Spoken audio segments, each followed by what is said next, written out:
Hello friends, welcome to special techno channel. Guys, U R Rao satellite centre का full notification out हो चुका है। इस वीडियो में हम लोग कंप्लीट इन्फॉर्मेशन को समझ रहे होंगे। किस पोस्ट के लिए कितनी नंबर ऑफ वैकेंसी को निकाला है, उसके लिए क्या एजुकेशनल क्वालिफिकेशन की आवश्यकता होगी, आपका सिलेक्शन प्रोसेस क्या है, किस प्रकार आप लोगों को अपनी प्रिपरेशन को आगे बढ़ानी है, फॉर्म को कैसे अप्लाई करना है, तो ऑल इन्फॉर्मेशन इस वीडियो में मिल जाएगी। मेरी रिक्वेस्ट है कि वीडियो को स्टार्टिंग से लेकर लास्ट तक जरूर देखिएगा, जिससे कि कंप्लीट इन्फॉर्मेशन मिल जाए। आप लोग वीडियो को कंप्लीट नहीं देखते हो, उसके बाद में कमेंट में मुझे ऐसे क्वेश्चन देखने को मिलते हैं जिसका आंसर मैंने वीडियो में भली भांति क्लियर किया है। तो यदि वीडियो एक बार कंप्लीट देख लोगे तो हर इंफॉर्मेशन आप लोगों को मिल जाएगी और आप लोग सही डायरेक्शन में अपनी प्रिपरेशन को आगे बढ़ा पाओगे। तो यहां पर आप लोग देख सकते हो, ये government of India department of space ISRO की तरफ से यूआर राव सैटेलाइट सेंटर का फुल नोटिफिकेशन है। अब ध्यान रखिएगा, यहां पर दो जगह की वैकेंसी को इन्होंने ओपन किया है। एक तो यूआर राव सैटेलाइट सेंटर की वैकेंसी है, साथ ही साथ ISRO telemetry tracking and command network Bangalore की सिस्टम है। दोनों यूनिट बेंगलोर में आप लोगों की दोनों की वैकेंसी को कंबाइन करके निकाला है। एडवर्टाइजमेंट नंबर की भी बात करें, यूआरएससी साथ ही साथ ISTRAC दोनों की वैकेंसी है, इसलिए दोनों के नेम से एडवर्टाइजमेंट मिल जाता है 01/2024।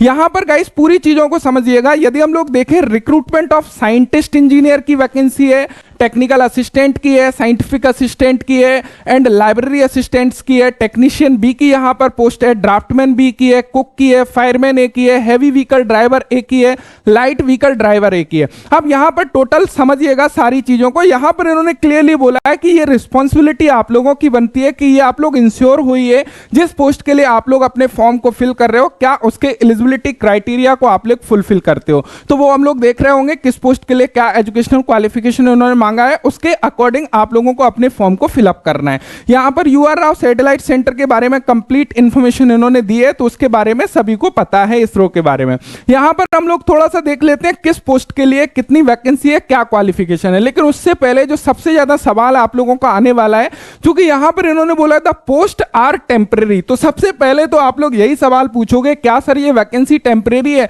जी नहीं, ये वैकेंसी आप लोगों की परमानेंट है, इस बात से आप लोग निश्चिंत रहिएगा। आगे इन्होंने बोला है but likely to continue, but ये लोग एडवर्टाइजमेंट में लिखते हैं जनरली, हर एडवर्टाइजमेंट में चाहे परमानेंट वैकेंसी हो उसमें थोड़ा सा ये चीजें अब डिपार्टमेंट अपनी सेफ्टी के लिए ये चीजें लिख के भेजता है, तो उससे आप लोग निश्चिंत रहिएगा। आप अपनी प्रिपरेशन को रेगुलर कंटिन्यू उसी प्रकार करिएगा जैसे कर रहे हो, इससे बहुत ज्यादा इफेक्ट होने वाली बात आप लोगों को नहीं है। सबसे पहले साइंटिस्ट इंजीनियर की पोस्ट है। साइंटिस्ट इंजीनियर की यदि हम लोग बात करें, यहां पर अलग अलग डिसिप्लिन की पोस्ट है। आप लोग किसी के लिए भी फॉर्म फिल कर रहे हो, ME MTech या फिर उसके रिगार्डिंग आप लोगों के पास में क्वालिफिकेशन होना चाहिए। अब थोड़ा सा हम लोग नीचे चलते हैं, अलग अलग पोस्ट की वैकेंसी है। मैथमेटिक्स की यहां पर MSc आप लोगों का करे होना चाहिए। फिजिक्स की बात करें, MSc आप लोगों का फिजिक्स से होना चाहिए, ग्रेजुएट होना चाहिए। एंड यहां पर यदि हम लोग टेक्नीशियन बी को देखें तो बहुत ध्यान से समझिएगा जिससे कि सारी चीजें क्लियर हो। सबसे पहला पोस्ट कोड है हमारा 05 किसका? टेक्नीशियन बी ITI स्टूडेंट्स का। यहां पर टोटल 63 पोस्ट हैं और ये 63 पोस्ट के लिए कौन कौन सी स्टूडेंट्स एलिजिबल हैं? जिन्होंने 10th क्लास कंप्लीट किया है, उसके साथ में ITI कंप्लीट की है। ITI आप लोगों की NCVT से होना चाहिए, यानी कि नेशनल ट्रेड सर्टिफिकेट होना चाहिए। SCVT वाला स्टूडेंट्स अप्लाई नहीं कर पाएगा। ट्रेड कौन कौन से ट्रेड वाले अप्लाई कर सकते हैं? इलेक्ट्रॉनिक मैकेनिक वाले अप्लाई कर पाएंगे, टेक्नीशियन पावर इलेक्ट्रॉनिक सिस्टम वाले अप्लाई कर पाएंगे, मैकेनिक कंज्यूमर इलेक्ट्रॉनिक अप्लायंस वाले अप्लाई कर पाएंगे and mechanic industrial electronics trade वाले अप्लाई कर पाएंगे। तो ये सभी ट्रेड वाले किस पोस्ट कोड में अप्लाई करेंगे? 005 में अप्लाई करेंगे। इनके पास में कितनी नंबर ऑफ पोस्ट होंगी? 63 पोस्ट होंगी। ये 63 पोस्ट 3 भागों में डिवाइड करी है, लेकिन उससे आपको मतलब नहीं है, आपको पोस्ट कोड 005 चूज करना है। किस प्रकार डिवाइड किया है? 44, 02 एंड 70। जो 44 पोस्ट है वह यूआर राव सैटेलाइट सेंटर के लिए गई है, यानी कि इस यूनिट के लिए है। उसके अलावा 17 पोस्ट की यदि हम लोग बात करें तो 17 पोस्ट यहां पर आप लोग देखोगे ISTRAC बेंगलोर यूनिट के लिए गई है एंड यहां पे बाकी की पोस्ट यदि बात करें MCF के लिए 2 पोस्ट गई हैं। तो इस प्रकार यहां पे डिवाइडेशन दिखाया है, बट आप लोगों को इस पोस्ट कोड में सभी लोग अप्लाई करेंगे, सभी लोग, सभी ट्रेड वाले यहां पर एलिजिबल हैं। उसके अलावा नेक्स्ट यदि बात करें 06 पोस्ट कोड की, इलेक्ट्रिकल एंड इलेक्ट्रीशियन की, टोटल 13 पोस्ट है। सेम थिंग यहां पर आप लोग देख सकते हो, यूआरएससी के पास में 7 पोस्ट हैं, या बाकी की यूनिट के पास में कितनी पोस्ट है, अकॉर्डिंग टू कैटेगरी डिवाइडेशन दिया गया है, आप लोग इसको देख सकते हो। 10th क्लास कंप्लीट हो, आईटीआई कंप्लीट होना चाहिए, एनसीबीटी से अप्रेंटिस नहीं है, कोई बात नहीं है। जिन्होंने directly without ITI 3 year apprenticeship किया है वो स्टूडेंट्स भी एलिजिबल हैं, यहां पर अप्लाई कर सकते हैं, राइट। चाहे आपके पास में नेशनल अप्रेंटिसशिप सर्टिफिकेट हो, चाहे ओनली आईटीआई सर्टिफिकेट हो, एनसीबीटी से आप यहां पे एलिजिबल हैं, अप्लाई कर पाएंगे। यदि इलेक्ट्रिकल इलेक्ट्रीशियन की बात करें, इलेक्ट्रिकल और इलेक्ट्रीशियन ट्रेड वाले यहां पर एलिजिबल हैं। उसके अलावा फोटोग्राफी या डिजिटल फोटोग्राफी की बात करें, टोटल 5 पोस्ट ओपन करी है और पूरी की पूरी वैकेंसी यहां पर यूआरएससी की वैकेंसी है। एंड यहां पर यदि हम लोग क्वालिफिकेशन की बात करें, आपका 10th क्लास कंप्लीट होना चाहिए एंड आईटी कंप्लीट होना चाहिए फोटोग्राफी या डिजिटल फोटोग्राफी से।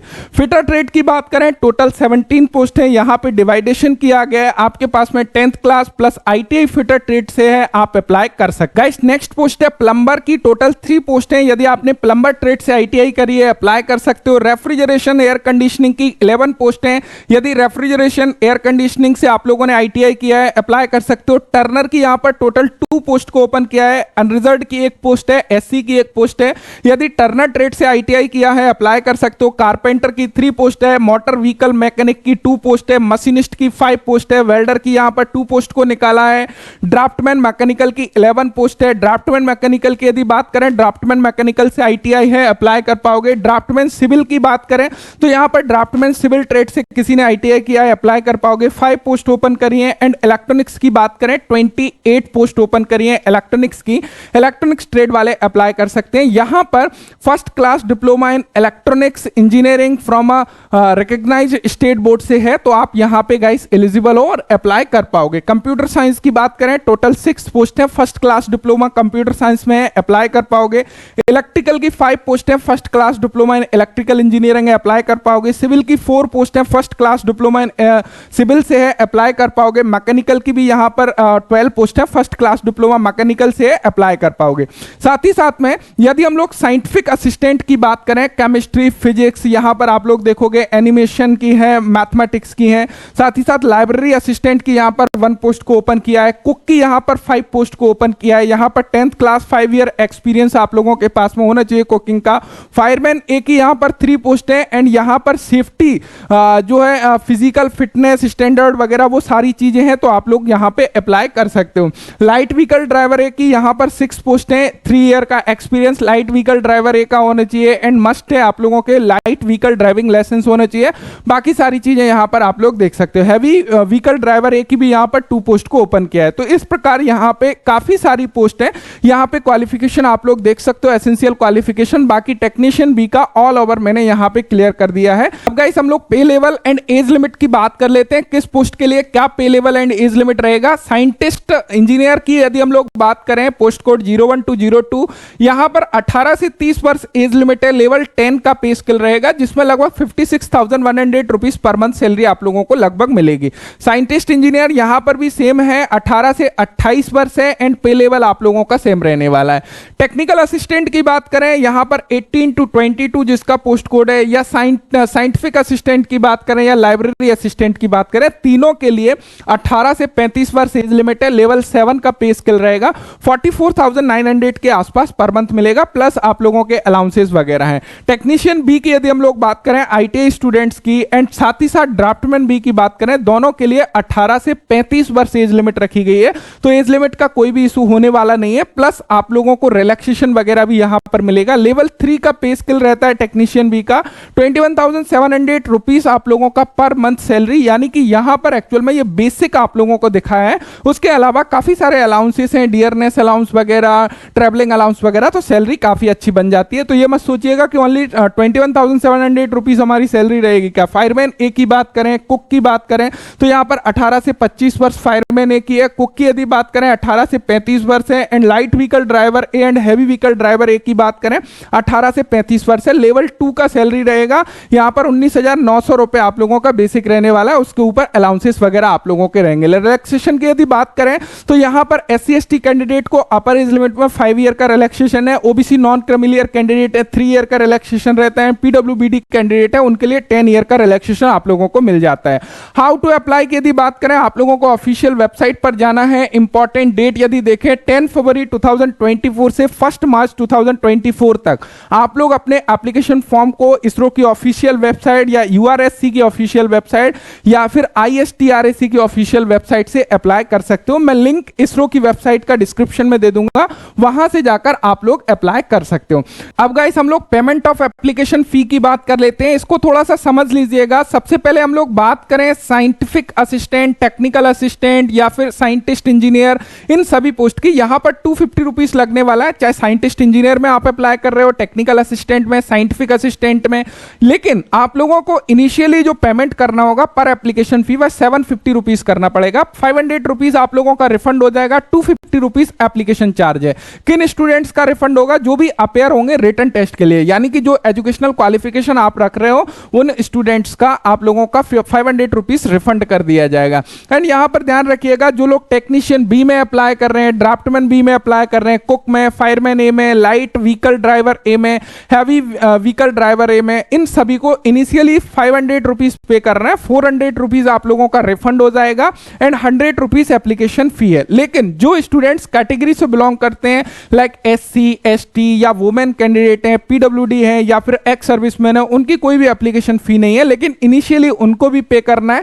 उनको फुल रिफंड मिलेगा जब आप लोग रिटर्न टेस्ट के लिए अपेयर होंगे। आप लोगों को पेमेंट करना होगा एसबीआई ई पेमेंट गेटवे के माध्यम से या इंटरनेट बैंकिंग के माध्यम से या डेबिट कार्ड के माध्यम से। एंड यहां पे रिफंड ऑफ एप्लीकेशन फी के बारे में बताया है, तो इसको भी आप लोग देख सकते हैं। अब सबसे इंपॉर्टेंट सिलेक्शन प्रोसेस को समझ लीजिएगा, this is very very most important part, क्योंकि आपका सिलेक्शन इसी के ऊपर पूरा का पूरा डिपेंड करता है। सबसे पहले for the post of scientist engineer की यदि हम लोग बात करें तो यहां पर देखोगे साइंटिस्ट इंजीनियर का पैटर्न ऑफ एग्जाम की यदि हम लोग बात करें तो यहां पर part A area discipline specific part रहेगा, जिसमें ड्यूरेशन 75 मिनट का रहेगा। टोटल मार्क्स 60 इनके रहेंगे। 1 क्वेश्चन करेक्ट करने पर 1 मार्क्स मिलेगा, यदि आप लोग इनकरेक्ट करते हो 1/3 का नेगेटिव मार्किंग भी है। Type of question multiple choices होगा, नंबर ऑफ क्वेश्चन 60 होंगे। पैटर्न की बात करें 40% ऑफ क्वेश्चन आप लोगों का बेस्ड रहेगा बी.टेक सिलेबस के आधार पर and 60% of question shall be based of M Tech syllabus से रहेगा। पार्ट बी की बात करें एप्टीट्यूड या फिर एबिलिटी टेस्ट रहेगा, जिसमें 30 मिनट का टाइम मिलेगा। टोटल मार्क्स 20 होंगे and negative marking not applicable. And type of question की बात करें मल्टीपल चॉइसेस होंगे, number of question total 15 maximum होंगे। पैटर्न की बात करें एप्टीट्यूड एबिलिटी टेस्ट यानी कि न्यूमेरिकल रीजनिंग, लॉजिकल रीजनिंग, ये सारे क्वेश्चन यहां पर पूछे जा रहे होंगे। पार्ट सी की बात करें यहां पर 30 मिनट का समय होगा, 20 क्वेश्चन होंगे। टाइप ऑफ क्वेश्चन में टेक्निकल क्वेश्चन रिलेवेंट आप लोगों के जो भी डिसिप्लिन है उससे रिलेवेंट रहेंगे। नंबर ऑफ क्वेश्चन की बात करें to be decide based on the toughness by the expert, तो यहां पे ये लोग डिसाइड करेंगे। नेक्स्ट यदि हम लोग देखें साइंटिस्ट इंजीनियरिंग एमएससी बेस्ड की पैटर्न की, तो यहां पे उनका भी सेम यहां पर दिखाया गया है, देख सकते हो। उसके अलावा यदि हम लोग देखें यहां पे for the post of technician भी, ड्राफ्टमैन भी, technical assistant, scientific assistant, library assistant, थोड़ा सा चीजों को समझ लीजिएगा। आईटीआई स्टूडेंट्स में क्या कुछ यहां पे बोल रहे हैं तो उसको थोड़ा सा समझना बेहद जरूरी है।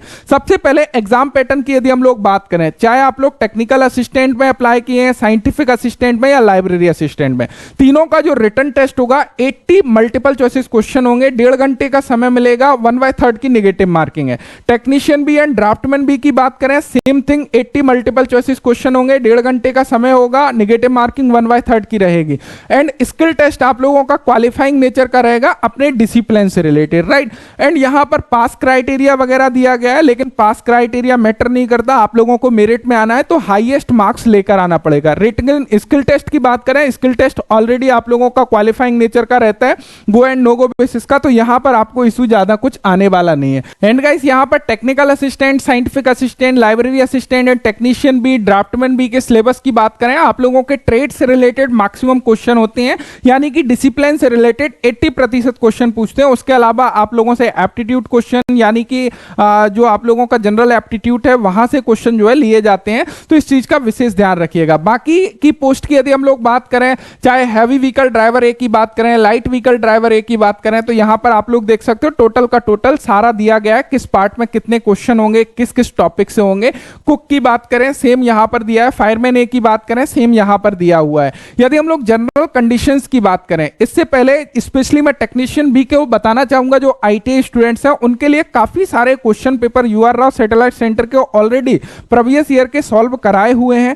कंप्लीटली आप लोगों की एक सीरीज है जिसमें लगभग 37 वीडियोस के आसपास हैं, उसमें अलग अलग यूनिट के इसरो के पेपर जो है सॉल्व कराए हुए हैं, टेक्नीशियन बी के, फिटर के, टर्नर के, मशीनिस्ट के। तो आप लोग वहां पर जाकर उन क्वेश्चन पेपर को देख सकते हो। सेम लेवल यहां पर आप लोगों का आने वाला है, तो उससे काफी ज्यादा हेल्प आप लोगों को मिल जाएगी। यहां पर कुछ जनरल कंडीशंस आप लोगों की दी गई हैं, तो इनको आप लोग जनरल कंडीशंस को देख सकते हैं। एंड गाइस, आप लोगों का ऑनलाइन एप्लीकेशन का एंड रिसिप्ट लेने का जो लास्ट डेट है वह 1 मार्च 2024 है। तो 1 मार्च 2024 से पहले आप लोगों को अपने फॉर्म को अप्लाई कर देना है एंड अपनी प्रिपरेशन को आगे आप लोगों को बेहतर तरीके से बढ़ाना है, बिकॉज बहुत अच्छी अपॉर्चुनिटी है यदि आप लोग इसरो में जाना चाहते हो। साथ ही साथ टेक्नीशियन बी का स्पेशली इसरो क्रैश कोर्स 2024 चल रहा है स्पेशल टेक्नो एप्लीकेशन पर। यदि आप लोग फिटर, टर्नर या मशीनिस्ट ट्रेड के स्टूडेंट्स हैं और इंटरेस्टेड हैं तो डेफिनेटली वहां पर जुड़ सकते हो। Thank you so much video देखने के लिए। Thanks for watching and bye.